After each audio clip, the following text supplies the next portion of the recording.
Hello friends, Kris English classes में आपका welcome है। फ्रेंड्स, अधिकांश स्टूडेंट्स की प्रॉब्लम रहती है कि हिंदी से इंग्लिश ट्रांसलेशन कैसे किया जाए। तो उस प्रॉब्लम को देखते हुए मैं कुछ ऐसे वीडियो अपलोड कर रहा हूं जो आपके टेंस को समझने की और हिंदी से इंग्लिश करने की समस्या को काफी हद तक ही नहीं बल्कि पूर्ण रूप से एंड कर देगा। तो ट्रांसलेशन की सीरीज में जैसे कि आप लोग जानते हैं कि सबसे पहला टेंस होता है present indefinite, past indefinite, future indefinite.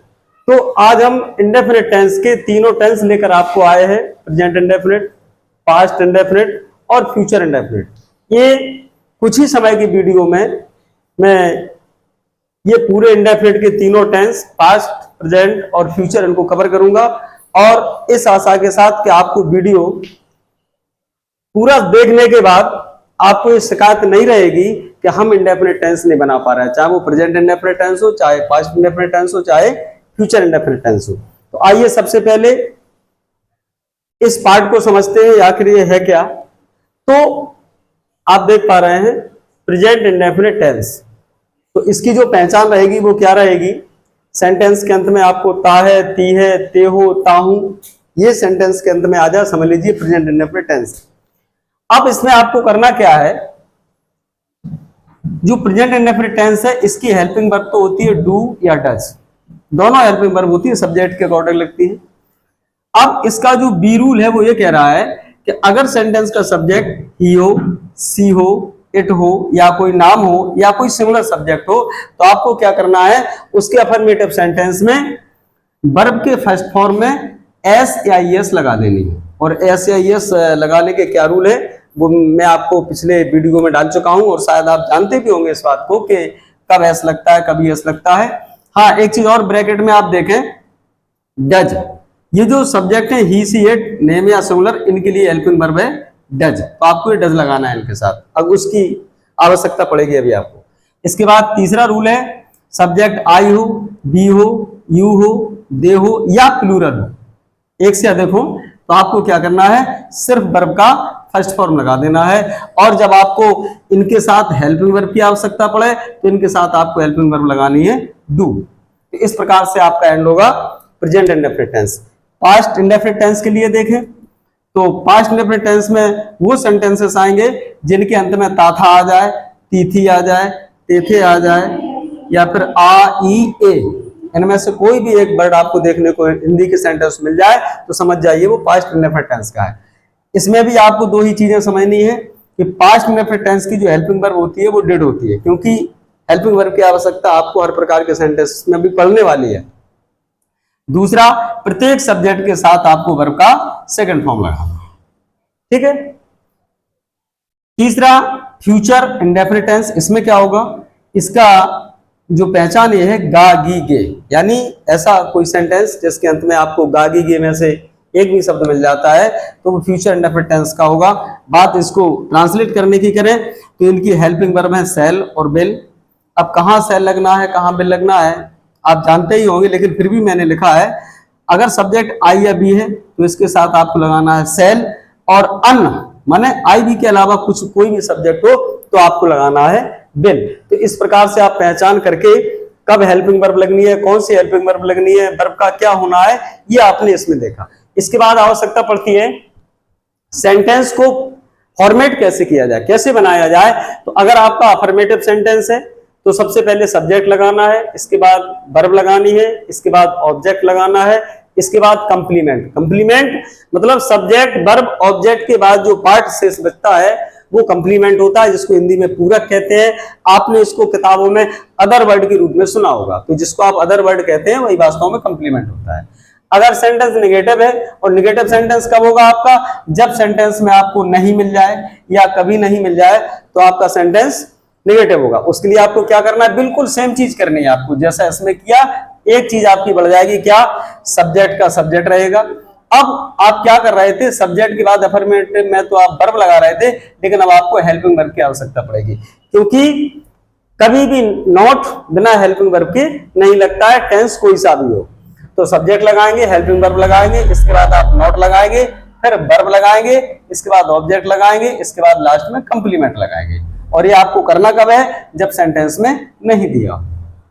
इसके बाद बात करें इंट्रोगेटिव सेंटेंस की, तो इंट्रोगेटिव सेंटेंस कब होगा? जब क्या, ये जो आप देख पा रहे हैं क्या सबसे पहले दिया हो तो आपका जो सेंटेंस होगा वो इंट्रोगेटिव होगा और वो यस नो टाइप वाला होगा। इसको बनाएंगे कैसे? सबसे पहले हेल्पिंग वर्ब लगाएंगे। जो हेल्पिंग वर्ब आप यहाँ पर देख रहे हैं, ये डू डज या डिड, यहाँ पर ये सेल विल, तो ये हेल्पिंग वर्ब लगाएंगे। इसके बाद सब्जेक्ट लगाएंगे, फिर वर्ब लगाएंगे, फिर ऑब्जेक्ट लगाएंगे, फिर कंप्लीमेंट लगाएंगे और हाँ सेंटेंस के अंत में इंट्रोगेटिव मार्क अवश्य लगाएंगे। इसके बाद सेंटेंस नंबर 4, इंट्रोगेटिव सेंटेंस दो प्रकार का होता है। एक यस नो टाइप जो कि हिंदी में क्या से शुरू होता है और इंग्लिश में हेल्पिंग वर्ब से शुरू होता है।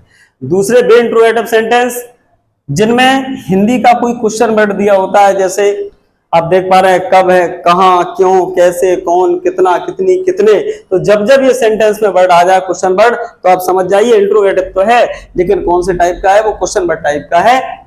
तो फिर इसको आपको कैसे फॉर्मेट करना है? सबसे पहले इंग्लिश बनानी है आपको क्वेश्चन वर्ड की, यानी जो हिंदी का क्वेश्चन वर्ड दिया है सबसे पहले उसी की इंग्लिश, इसके बाद फिर उस टेंस की हेल्पिंग वर्ब, इसके बाद फिर सब्जेक्ट, इसके बाद फिर वर्ब, इसके बाद फिर ऑब्जेक्ट और लास्ट में कंप्लीमेंट। और जैसे ही कंप्लीमेंट आपका हो जाता है जस्ट बाद आप ये क्वेश्चन मार्क लगाना नहीं भूलेंगे। तो फ्रेंड्स देखिए ये टेंस की पहचान और कुछ रूल्स और ये सेंटेंस बनाने का फॉर्मूला, इन दो के बेस पर आइए कुछ सेंटेंसेस को इंग्लिश ट्रांसलेट करने का प्रयास करते हैं।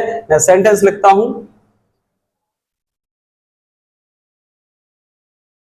हम प्रतिदिन स्कूल जाते हैं। तो फ्रेंड्स एक बात देखें आप कि इससे पहले कि आप ट्रांसलेट करें सबसे पहले टेंस को पहचानें। तो इसमें आप क्या देख पा रहे हैं? ते हैं, ता है, ती है, ते हो, ताहू और इसी से बना हुआ एक शब्द और होता है ते है। तो इसके अंत में आगे आते हैं तो फिर ये प्रेजेंट इंडेफिनिट टेंस का सेंटेंस है। अब टेंस पहचानने के बाद आपको ये देखना होता है कि सेंटेंस किस प्रकार का है, वही तो आप फॉर्मूला लगाएंगे। तो आप देख पा रहे हैं इस सेंटेंस में ना ही आपको नहीं दिख रहा है तो फिर इसका मतलब ये नेगेटिव भी नहीं है, ना आपको स्टार्टिंग में इसमें क्या दिख रहा है तो ये इंट्रोगेटिव भी नहीं है, और ना ही इसमें आपको कोई क्वेश्चन वर्ड जैसे कब, कहां, क्यों, कैसे नहीं दिख रहा है। तो फिर ये सेंटेंस फिर क्या है? अफर्मेटिव। ये इसकी पहचान। तो इसमें आपको ये अफर्मेटिव वाला फॉर्मूला लगाना है। अब सेंटेंस क्या कह रहा है अपना? सबसे पहले लगाइए आप सब्जेक्ट। सब्जेक्ट मतलब हम और हम मतलब बी। इसके बाद ये प्रेजेंट इंडेफिनिट टेंस का सेंटेंस तो है ही, और वो क्या कह रहा है? सब्जेक्ट जब आई, बी, यू, दे या प्लूरल हो तो आपको क्या लगाना है? वर्ब का सिर्फ फर्स्ट फॉर्म। और आपकी वर्ब क्या है? जाते। देखिए जिस शब्द से आप टेंस की पहचान करते हैं वही वर्ब होती है। तो जो जाते, इसी से आपने पहचाना है ते से, तो ये जाते शब्द किससे बना है? जाना से। और जाना की मीनिंग क्या होती है? गो। तो बी गो, हम जाते हैं। इसके बाद ऑब्जेक्ट। ऑब्जेक्ट तो इसमें नहीं है क्योंकि ऑब्जेक्ट वो होता है जिस पर डायरेक्ट क्रिया की जाती है। तो स्कूल और प्रतिदिन ये दोनों आपके कंप्लीमेंट में जाएंगे। Be go. एक चीज और ध्यान रखें, जब गो के बाद कोई स्थान दिया हो जहां आप जा रहे हैं, अगर आपको वो बताया जा रहा है तो इसके बाद फ्रेंड्स टू अवश्य लगाएं, यानी बी गो टू। कहां? School. We go to school. अब इंग्लिश किसकी बचती है? प्रतिदिन यानी daily. We go to school daily. तो इस प्रकार से बनेगा। दूसरा सेंटेंस, मीना ने एक खिलौना खरीदा। चलिए सबसे पहले दिए गए सेंटेंस में टेंस पहचानते हैं। तो आपको लास्ट में क्या दिख रहा है? आ। दा में लगा हुआ है आ का डंडा। तो यहां आप देखें ताथा हो, तीथी हो, तेथे हो या फिर आ, ई, ए। तो इसमें आ ये देख पा रहे हैं, बड़ा आ का डंडा। तो फिर ये कौन सा टेंस होगा? Past indefinite. अब फिर टेंस पहचानने के बाद आपको क्या पहचानना है, सेंटेंस किस प्रकार का है। तो ना ही इसमें नहीं है तो ये निगेटिव भी नहीं है, ना इसमें क्या दिया है तो ये इंट्रोगेटिव भी नहीं है, ना ही इसमें कोई क्वेश्चन वर्ड दिया है तो ये इंट्रोगेटिव भी नहीं है। तो फिर अब क्या बचता है, ये अफर्मेटिव। और पास्ट इंडेफिनिट टेंस में बनाने का फॉर्मूला फिर आ जाइए, यही है अफर्मेटिव का। तो सबसे पहले सब्जेक्ट यानी मीना, सब्जेक्ट हो गया, इसके बाद लगना तो चाहिए वर्ब। अब वर्ब का वो क्या कह रहे हैं, प्रत्येक सब्जेक्ट के साथ वर्ब का सेकंड फॉर्म। अगर सेंटेंस अफर्मेटिव है तो प्रत्येक सब्जेक्ट चाहे सिंगुलर हो चाहे प्लूरल हो, सबके साथ वर्ब का सेकंड फॉर्म। और वर्ब क्या है, खरीदा मतलब खरीदना, और खरीदना मतलब बाई, बाई का सेकंड फॉर्म क्या होता है, बॉट। तो मीना बॉट। तो ये हो गया आपका सब्जेक्ट, ये हो गई आपकी वर्ब। अब इसके बाद ऑब्जेक्ट, मीना ने क्या खरीदा, एक खिलौना, ये आपका ऑब्जेक्ट है, ये आ जाएगा पीछे, मीना बॉट अ टॉय। और इसके बाद इसमें कंप्लीमेंट कुछ है नहीं, यहीं आप लगा देंगे फुल स्टॉप। तो सेंटेंस बन जाएगा Meena bought a toy, Meena ने एक खिलौना खरीदा। अगला,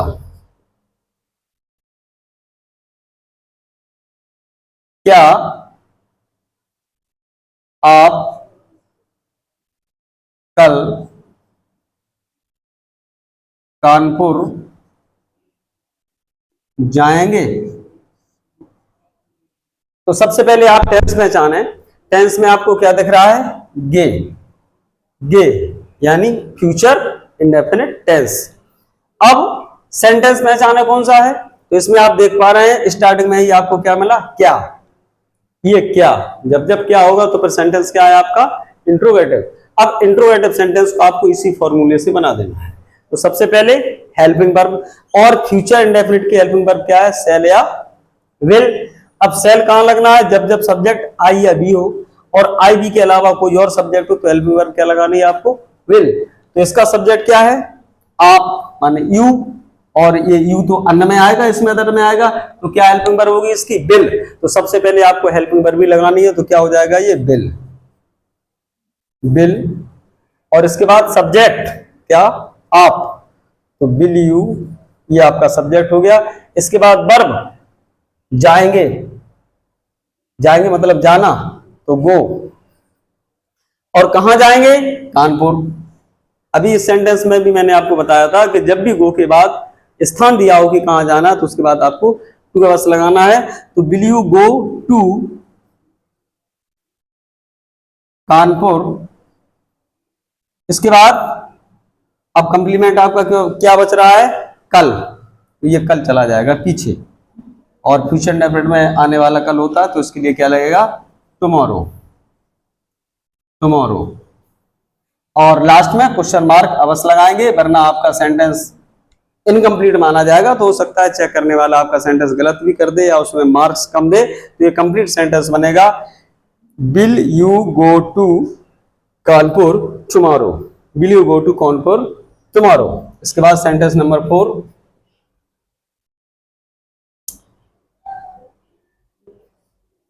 तब वे कहां रहते थे। चलिए सबसे पहले आपको टेंस पहचानना है, तो आप देख पा रहे हैं ते थे यानी पास्ट इंडेफिनिट टेंस। अब सेंटेंस पहचाना कौन सा है, तो इसमें आपको क्वेश्चन वर्ड दिख रहा है कहां। तो जब जब कब कहां क्यों कैसे कोई क्वेश्चन वर्ड होगा तो फिर वो इंट्रोगेटिव का होगा क्वेश्चन वर्ड टाइप। तो इसको आपको फॉर्मूला नंबर 4 से बनाना है, फॉर्मूला नंबर 4। तो सबसे पहले क्वेश्चन वर्ड की इंग्लिश यानी कहां की इंग्लिश क्या होगी, वेयर। और क्वेश्चन वर्ड के बाद हेल्पिंग वर्ब। अब पास्ट इंडेफिनिट टेंस है और पास्ट इंडेफिनिट टेंस की हेल्पिंग वर्ब क्या है, डिड। तो इसके बाद आपको क्या लगा देनी है हेल्पिंग वर्ब में, डिड, वेयर डिड। और इसके बाद सब्जेक्ट, सब्जेक्ट क्या है, कौन रहता था, दे यानी दे, वेयर डिड दे। और इसके बाद वर्ब, रहते, जिससे आपने टेंस पहचाना वही वर्ब होती है, तो रहते मतलब रहना, और रहना मतलब live. Where did they live. अब इसमें क्या बच रहा है, कौन सा शब्द है जिसकी इंग्लिश अभी तक नहीं बनी है वर्ब के बाद, ऑब्जेक्ट तो इसमें है ही नहीं, तो तब ये कंप्लीमेंट है, ये चला जाएगा पीछे। तो और इसके बाद क्वेश्चन वर्ड अवश्य लगाएंगे और ये आपका कंप्लीट सेंटेंस बन जाएगा। तो फ्रेंड्स अभी आपने 4 ही सेंटेंसेस देखे हैं जिसमें आपने इन सेंटेंसेस को समझा होगा। और फ्रेंड्स मैं आपको बताऊं, इन इतनी पहचान से, इन फॉर्मूला को फॉलो करके आप इसी प्रकार के बहुत सारे सेंटेंसेस बना सकते हैं। टाइम को देखते हुए इस वीडियो में इतना ही। अगले वाले वीडियो में मैं कंटिन्यूअस के तीनों टेंसेस के पार्ट पढ़ाऊंगा, यानी प्रेजेंट कंटिन्यूअस, पास्ट कंटिन्यूअस और फ्यूचर कंटिन्यूअस। तब तक के लिए फ्रेंड्स अपना बहुत बहुत ध्यान रखिए, और यदि आपको वीडियो पसंद आता है तो प्लीज़ मेरे चैनल क्रिस इंग्लिश क्लासेस को सब्सक्राइब करिए, लाइक करिए। हाँ, जैसा भी आपको लगता है वैसा कमेंट्स करिए। अपना बहुत बहुत ध्यान रखिए। आपको बहुत बहुत थैंक यू।